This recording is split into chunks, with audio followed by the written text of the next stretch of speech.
wala ng dahon.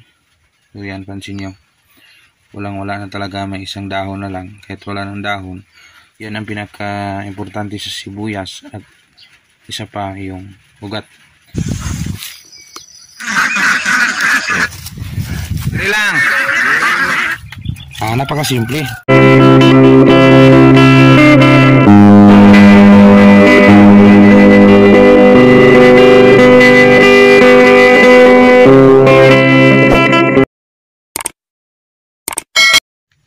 Sakto. Morning mga kasakto. So mga kasakto, yung napansin nyo sa ating video, yung ating sibuyas dahon o yung onion leeks. So bakit ba natin to kinuha doon sa katabi ni cauliflower? Inararo na kasi yun, tapos kinuha natin. At yung hitsura niya is parang hindi na mabenta sa market. Again, gusto kong may share kung paano ito itatanim. So ganito yung paraan, guys. So malapit na 1 linggo bago ko ito kinuha doon, inarbes. Saka binunot lang, pinalambot ng lupa bago binunot, kinuha ko. Tapos in-stock ko rito, yan, kinukuha ko yung mga ganito, yung mga old leaves ganito. Tapos yan, ito, kuha ko yung old leaves yan, mga ganyan. Sus, may mga bago na naman, may mga bago na namang old leaves. So yan, pansin nyo, pero sa endpoint na lang siya ng dahon, sa pinaka last ng dahon dito na lang. So importante kasi yan, guys, sa pagsisidling ng sibuyas dahon. Ganito, kailangan lang na yung ugat, hindi na importante yung dahon, kasi wala tayo na isa rito. So kahit ito almost wala ng dahon, so yan, pansin nyo, wala na talaga, may isang dahon na lang. Kahit wala ng dahon, basta importante is nandito lang yung mga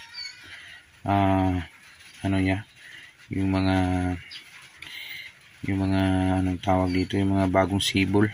So yan ang pinaka importante sa sibuyas. At isa pa yung ugat. Tandaan nyo, ano ang pinaka tatlong kailangan ng sibuyas na seedlings o sibuyas dahon na hindi buto yung itinatanim. Sa amin kasi dito, guys, sanay na kami na magrito, i-stack lang sa gilid, basain. May video tayo niyan, previous video, doon sa ating kapitbahay rito na nag-harvest. Binasa na yung lupa, tapos linagay yung sibuyas dahon. Makasip-sip na yung ugat, guys, ng kunting tubig. Makaamoy-amoy lang siya na masa-masa. Yung humidity na is parang malamig. Hindi yan mamamatay kasi marami na siyang ugat na nakabaon lang sa lupa. Hindi lang siya nakahanging. Okay naman na makahanging, guys. Importante lang may oxygen siya na labas-masok. Yun ang pinaka-importante ni sibuyas dahon na gawin nating binhi. So yan. So magbilangin natin kung ilan to.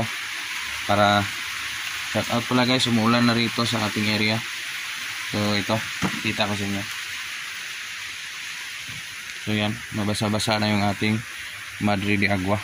So yung ating tanim sa baba, doon yung ating sitaw is masa-masa na ngayon. So balik tayo dito. So dito, guys, sa loob ng ating kubo, meron tayong ganito sin-stock. So bilangin natin, guys, kung ilan to. So 1 2 3 4 5 6 7 8 9 10 11 12 13. So mag 13 kasali yan, hindi pa yun na talian. So dapat taliin nyo, may idea naman kayo kung ilan yung harvest nito. Kasi, guys, yung harvest nito, kung may idea kayo, kung ilalagay nyo sa mat, sa isang ganito, yan, isang puno na ito. So sa isang ganito, mag-multiply ito ng pinakakunti 5, pinaka-persa niya 8 to 9.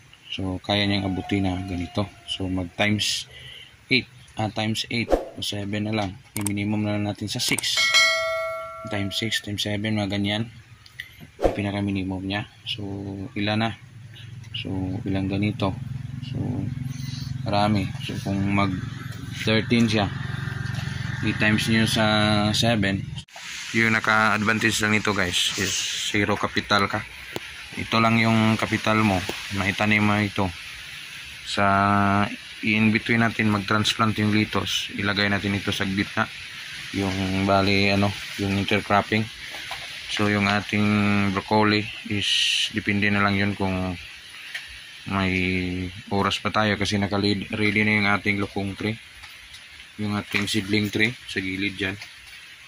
Previous ginamit natin yan cauliflower.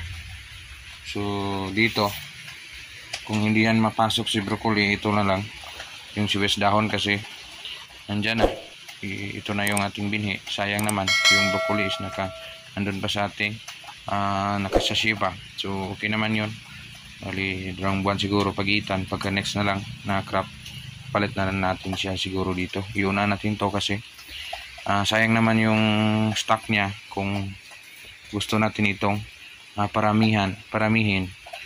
So rarami na ito by the end of 2 buwan after transplant. So next month may lagay natin lahat sa lupa, bunuhan. So zero capital ka sa tanim na sibuyas dahon. So naka-interval ka lang ito sa lettuce iceberg. So marami-rami na. So kung itanim nyo ulit, hindi nyo ibenta, marami na tayong bini. So hindi pa tayo nakapagkita kung paano itanim ito, pero napakasimple lang. Kung gusto nyo nais itanim, yung lupa is naka-land prep na, mabuti yung naka-fertile talaga, naka-fertile yung lupa, naka-pulverize o ika nga. So yan ang ating topic sa ating video ngayon, paano mag-preserve pa ng binhi ng onion leeks. So yan, kita nyo yung dahon, parang hindi na mabinta. Hindi nga mabinta ito sa market. Ang purpose naman natin dito is yung pang matagalan na binhi. Yan muna ang kunting share ni Insakto TV sa ngayong araw na ito. Salamat, Insakto TV.